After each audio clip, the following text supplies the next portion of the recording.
جادوگر سنگھ ہیں کرتے ہیں ان کے لیے یہ اردو زبان کا جب ہم جائزہ لیتے ہیں تو معلوم ہوتا ہے کہ لوگوں نے اردو زبان کے بیشتر الفاظ کو بگاڑ دیا ہے اور وہ معنی نہیں رکھے جو کہ کبھی مستعمل تھے. لیکن ایک لفظ ایسا ہے جس کا تو جنازہ ہی نکل گیا ہے. یہ لفظ ہے میم سے ملا, اور اس لفظ کی طہارت و بزرگی میں کوئی دو رائے نہیں. لیکن افسوس آج یہ لفظ اچھے معنوں میں استعمال ہو اس کا دور دور تک امکان نہیں.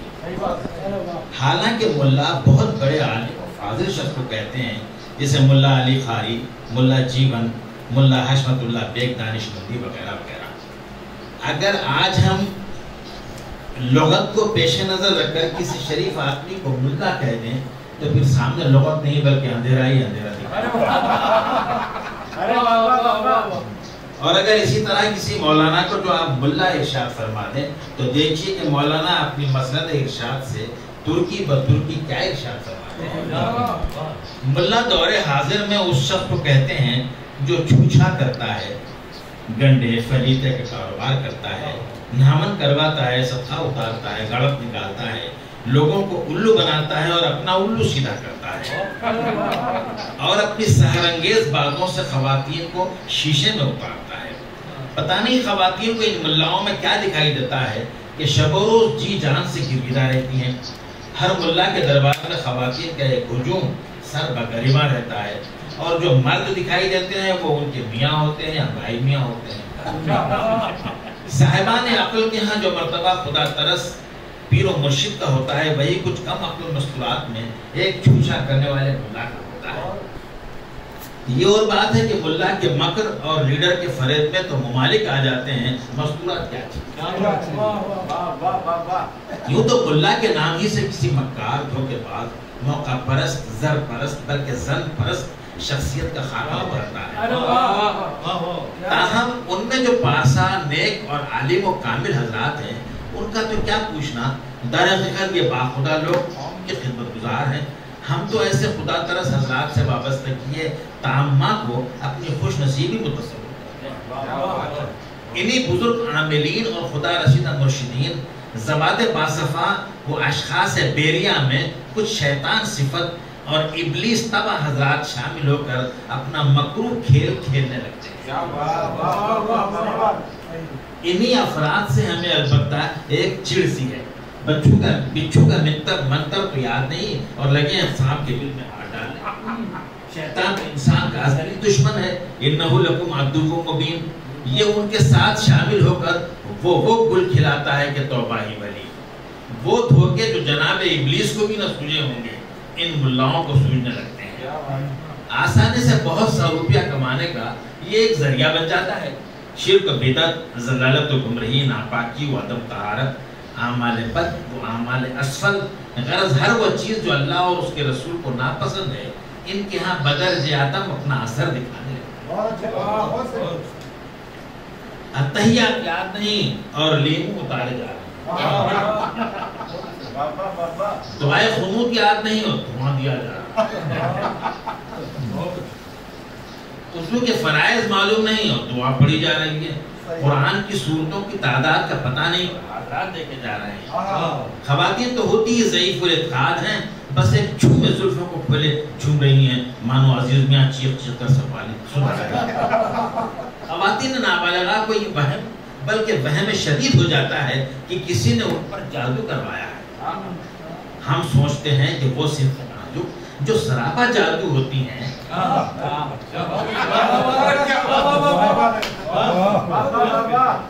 ہم سوچتے ہیں کہ وہ صرف نازک جو سراپا جادو ہوتی ہیں کون ان پر جادو کرے گا. نگاہ ناس کے ٹونے تو اچھے اچھوں کی جادوگری کو چکلے لگا دیا کرتے ہیں, ان پر کون ٹونا مارے گا. رمز و ادا کا سحر تو فرشتوں پر اثر انداز ہوتا ہے, کون ان پر سحر کرے گا. لہراتی ہوئی سیاہ زلفیں تو وقلا کی دانش و بینش پر سیاہ پھیر دیتی ہے, کون ان پر منتر پھیرے گا. مستانہ چال کے سہاد وقت صراط مستقیم بھول بیٹھے, کون ان پر لیمو کاٹے گا؟ ہوش ہوا تبسم کہ متقی بھی گناہگار ٹھہرے، کون انہیں دھونی دے گا؟ یہ تو خود چندر مکھی اور تارامتی قسم کی چیز ہوتی ہیں، کون ان پر بھانامتی کروا؟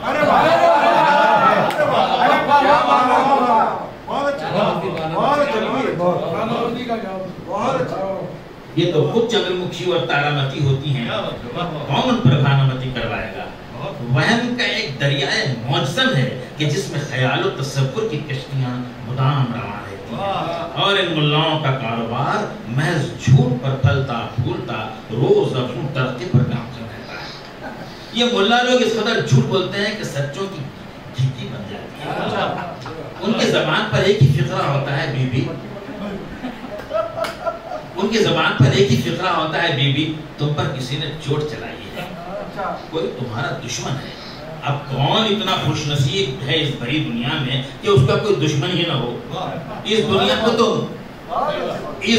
میں تو مردوں کے دشمن ہوا کرتے ہیں، زندے کے شمار۔ نادان عورتوں تو دوستوں کو بھی دشمن تصور کر لیا کرتی ہیں۔ ادھر مستورات نے حامی بھری، ادھر ملا نے جیب۔ میاں نے جو حوالے کے ذریعے کمایا تھا، ایک ہی جھٹکے میں ملا کے حوالے ہو گئے۔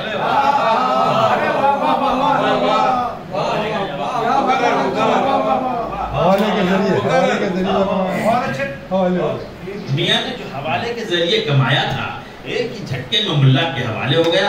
ویسے بھی روپیہ جس راستے سے آتا ہے اسی راستے چلے جاتا ہے۔ جب عامل اپنے موکل ناآفریدہ سے گفتگو کرتا ہے تو الفریڈ ہچکاک کی ڈراؤنی فلمیں یاد آ جاتی ہیں۔ یہ حضرات جو خود اچھے خاصے شیطان ہوتے ہیں، چڑھے ہوئے شیطان سے ہم کلام ہوتے ہیں، اس بیچارے کو ایسے دھمکاتے ہیں جیسے کوتوال چور کو، یا پھر موجودہ زمانے کا کوئی چور کوتوال کو۔ یہ ڈرامہ کسی ایک کے لیے مختص نہیں ہوتا، جو آتا ہے وہ یہی راگ سنتا ہے۔ ہلدی کی گرا دی ہے کہ اسے کھوکھلی میں رکھی ہو، دشمن کے منہ پر پڑیں گے۔ گنڈا دیا کہ ناف پر باندھی ہو، دشمنوں کا صفایا ہو جائے گا۔ شکر دی کہ اسے چائے میں ملا کر شوہر کو پلا دو، زندگی بھر فرما بردار کتے کی طرح آگے پیچھے گڑ دیا کہ سانس کو کھلا دیجو، مرتے دم تک سگڑ بہو کی طرح فرما بردار۔ یہ تعویذ ہری ٹہنی کو باندھیو، ننم کا منہ بند ہو جائے گا۔ بی بی جادوگر سیاں سے پوچھتی ہے صاحب کتنے روپے؟ ملا کہتا ہے اماں دوسروں سے تو 10,000 دیتا ہوں، تم اپنی ہو 5 دے دو، تماشا ختم، پیسہ آگا۔ بہر صورت یہ جادوگر سیاں جھاڑ پھونک کے بہانے معصوم انسانوں کی زندگی میں زہر گھول دیا کرتے ہیں۔ گنڈے، تعویذ، فریدے، ہاون، پھندلا، بڑک، کرتوت، سایہ سپٹ، اثرات، ٹوٹ کاٹ، صدقہ اتارا، جادو منتر، جین، بھوت، پلیت، خبیث، بدبو، ٹونا ٹاؤن، سحر، عملیات، آسیر، ایک عنوان ہو تو عرض کیا جائے۔ جو عنوان انہیں میسر آ جاتا ہے اسے سرنامہ تقریب بنا کر تقرب کا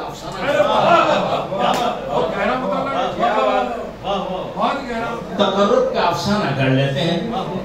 ہینگ لگے نہ پھر کڑی، اور رنگ چوکا کے مصداق جو ہاتھ لگ جائے گا کر لیتے ہیں۔ یہ لوگ پہلے جن کو شیشے میں اتارتے ہیں، سامباد خود انہیں شیشے میں۔ انہیں اس دن کا خوف ہی نہیں جس دن ہر عامل سے اس کے عمل سے متعلق سوال کیا جائے۔ انہیں اس کی اطلاع ہی نہیں کہ سفلی عمل کرنے اور کروانے والے دونوں جہنم نصیب ہیں۔ ملا کی رات ہم برائی کریں، لیکن جب شیطان چڑھتا ہے تو ملا ہی کو بلایا جاتا ہے، مولوی تو بھاگ کھڑا ہوتا ہے۔ تقدیر کی بات ہے کہ ہماری نااہلی نے ہمیں اس مقام پر لا کھڑا کیا ہے۔ ڈبل پی ایچ ڈی ہونے کے باوجود ہماری جیب میں چائے پینے کے لیے 12 روپے نہیں رہتے۔ اس زمانے میں 12 روپے میں چائے تو ایک معمولی آسامی کے لیے اتنی غیر معمولی 12 لاکھ کی رشوت ہم کہاں سے لاتے ہیں؟ ہاں، ہم اپنے ہاتھ میں قلم رکھتے ہیں، قلم میں روشنائی ہے اور روشنائی میں خاصی توانائی، لیکن اب صلاحیتوں لیاقتوں کی پذیرائی کا زمانہ ہی کہاں رہا۔ ہر طرف رشوت کا چلن ہے۔ حیدرآباد کے نصیب بھی عجیب ہے، یہاں کے بادشاہوں نے صحابہ نے عقل و خیرت کو باہر سے بلا کر خدمتوں پر معمور کیا تھا، اور آج کے دانشور نااہلوں کو باہر سے بلا کر خدمتوں پر معمور، اور یہاں کی روٹی کھانے والوں کو روزی سے محروم کیا جا رہا ہے۔ چلیے ایسے مناظر بھی قسمت میں دکھائے۔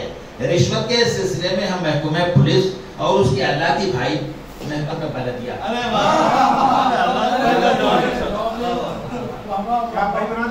اور اس کے اللہ کی بھائی محکمہ بلدیہ ہی کو عظیم تر گردانتے ہیں، لیکن جب ہم نے سنا کہ محکمہ تعلیمات میں بھی رشوت کے گھوڑے دوڑ رہے ہیں اور سرپٹ دوڑ رہے ہیں تو ہمارے ہاتھوں سے طوطوں کی بجائے الو اڑ گئے، کیونکہ طوطے کے جتنے معروف و غیر معروف خافیے تھے تالو پر جا پہنچے۔ ہم نے سوچا کہ اگر دوسروں کے پاس مال ہے تو کیا ہوا، ہمارے پاس ملا ہے۔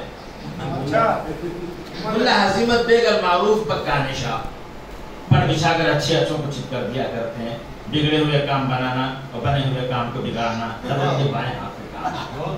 سب کو ایک آنکھ سے دیکھتے ہیں، اپنے وقت کے دجال ہیں۔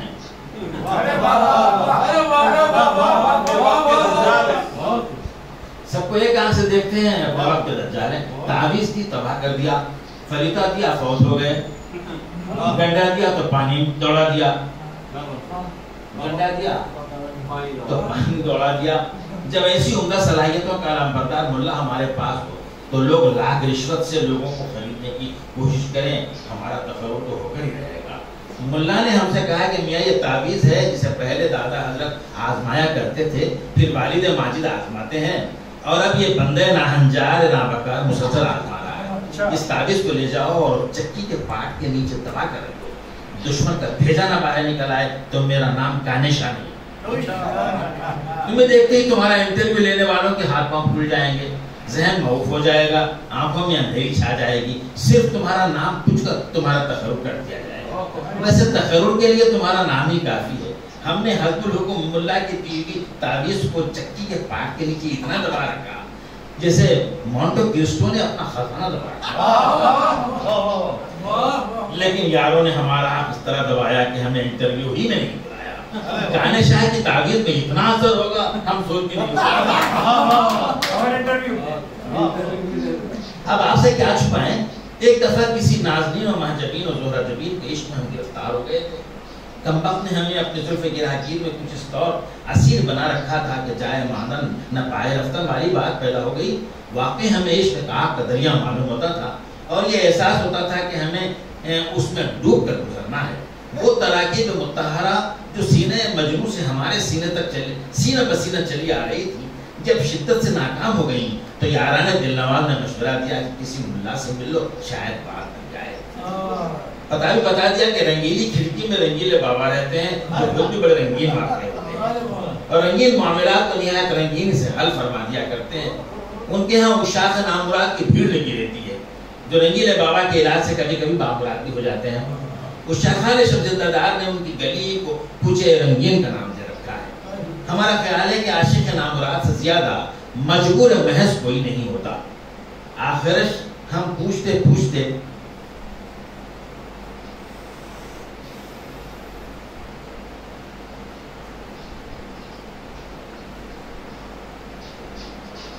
رنگین پہنچی گئے، در و دیوار سے حد درجن نحوست ہویدا تھی۔ حضرت کو جو دیکھا پسینے چھوٹ گئے، وحشت زدہ چہرہ، کبیلا بدن، بہت دور تک نکلی ہوئی توند آنکھوں میں مکائی کی چمک، ہونٹوں پر فریبی تبسم، انداز میں جادوگری، آواز میں بے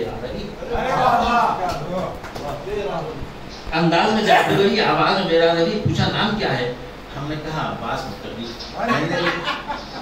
کہنے لگے اپنا نہیں، اس کا نام بتاؤ جس پر تم عاشق ہو گئے ہو۔ ہم نے نہایت عقیدت و احترام کے ساتھ پہلے اپنے سینے پر ہاتھ رکھا اور پھر کانپتے ہونٹوں سے رکتی ہوئی آواز کے ساتھ عرض کیا، محترمہ سلیٹ۔ اتنا سنتی حضرت چونک پڑے اور حیرت سے ارشاد فرمایا، بابا وہ تو ہالی ووڈ کی ہیروئن ہے اور تم اس درجہ عقیدت و احترام سے اس کا نام لے رہے ہو۔ ہم نے کہا قبلہ ادب پہلا قرینہ ہے محبت۔ آدمی جس سے محبت کرتا ہے اس کا ادب و احترام خود اس کے دل میں پیدا ہو جاتا ہے، اور ہم کوئی بدنصیب آدمی تو ہے نہیں کہ جو ایک طرف محبت کا دعویٰ بھی کریں اور دوسری طرف جس سے محبت کا دعویٰ کریں اس کی اہانت، وہ بے ادبی کی جرات بھی کریں۔ حضرت ہم تو وہ آدمی ہے کہ جس سے محبت کرتے ہیں اس کے عشق کا پھیلا اپنے دل میں اور نام کا جھنڈا اپنے گھر پر لہراتے ہیں۔ کہنے لگے یہ تو ٹھیک ہے لیکن کیٹ ونسلیٹ.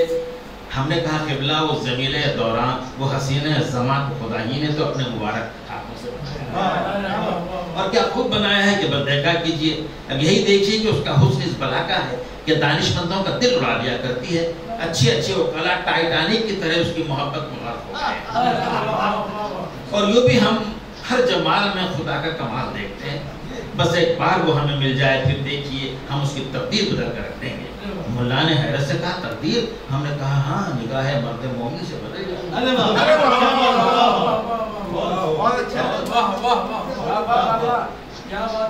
ہم نے کہا ہاں نگاہ مرد مومن سے بدل جاتی ہے تقدیریں. ہم نے اپنی صفائی میں عرض کیا کہ قبلہ اس معاملے عشق میں ہم بے قصور ہیں. خود محترمہ عالیہ خیر العباد کے عشق میں پہلے گرفتار ہوئی ہیں.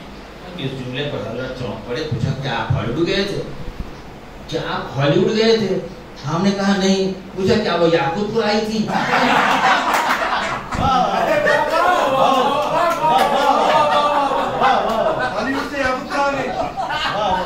کیا وہ یاقوت پور آئی تھی؟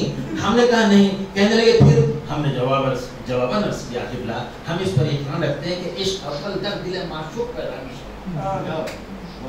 ممکن ہے اس نے ہماری کوئی خوبصورت تصویر دیکھی ہو, ممکن ہے اس نے ہماری کوئی پڑھتی ہوئی تحریر پڑھ لی ہو, ممکن ہے ابھی ہم کچھ اور ارشاد فرمانا چاہتے تھے لیکن حضرت نے بس بس کہہ کر ہمیں بریک لگا دیا اور ہم نئی مرسیڈیز کی طرح فوراً بغیر آواز نکالے رک گئے.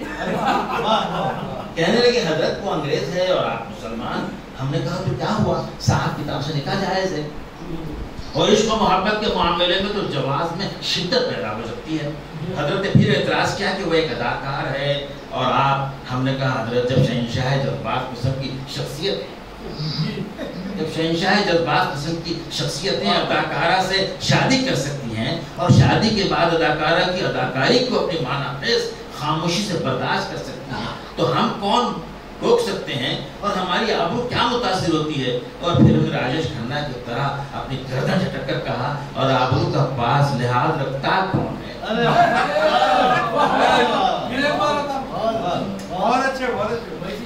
عشق آدمی کی آبرو ہی کو داؤ پر نہیں لگاتا بلکہ خود آدمی کو بھی داؤ پر چڑھا دیتا ہے. اس حتمی گفتگو کے بعد حضرت نے گردن ڈال دی اور پوچھا اس کے باپ کا نام کیا ہے.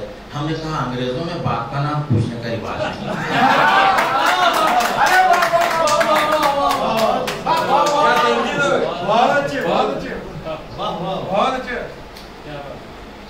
اس حتمی گفتگو کے بعد حضرت نے گردن ڈال دی اور پوچھا اس کے باپ کا نام کیا ہے. ہم نے کہا انگریزوں کے باپ کا نام پوچھنے کا رواج نہیں, ہمیں اس کے باپ سے کیا لینا دینا. ویسے ہم کیٹ ونسلیٹ کے والدین کے آبھاری ہیں کہ ایسی بھاری چیز کو دنیا میں لانے کا سبب بنے جو خداواری ہی نہیں اور شاور بھی ہے. اتنا سڈول پیکر تو ہم نے خواب میں بھی نہیں دیکھا. جلیل مانک پوری اور امیر مینائی مرحوم کی شاعری کا جب باہمی اتصال ہوتا ہے تو کیٹ ونسلیٹ جیسی حسینہ کا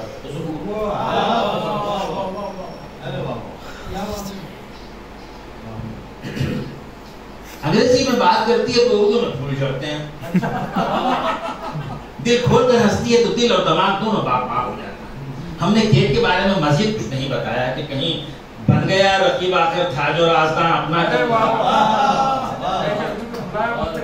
بن گیا رقیب آخر جو تھا جو راستہ اپنا کے ملتا. خود ملا کیٹ کی محبت میں گرفتار ہو کر ہالی ووڈ کے رفتے کی سفر نہ باندھ لیں اور ہم کارواں گزر گیا غبار دیکھتے رہے. حضرت نے آخری دعوا آزمایا. کہنے لگے بابا ہم نے سنا ہے کہ اس نے کچھ کوریاں شارٹس بھی دیے ہیں. ہم نے کہا قبلہ آپ کے جملے میں میم نہ بھی ہوتا تو آپ کا جملہ صحیح ہوتا. بعض وقت پیرہن کے نام پر موصوفہ نے محض گلے میں ایک عدد نیلے لاکٹ پر اکتفا کیا اور ہم سوچتے ہیں کہ جانے نازک پر وہ بھی کرا.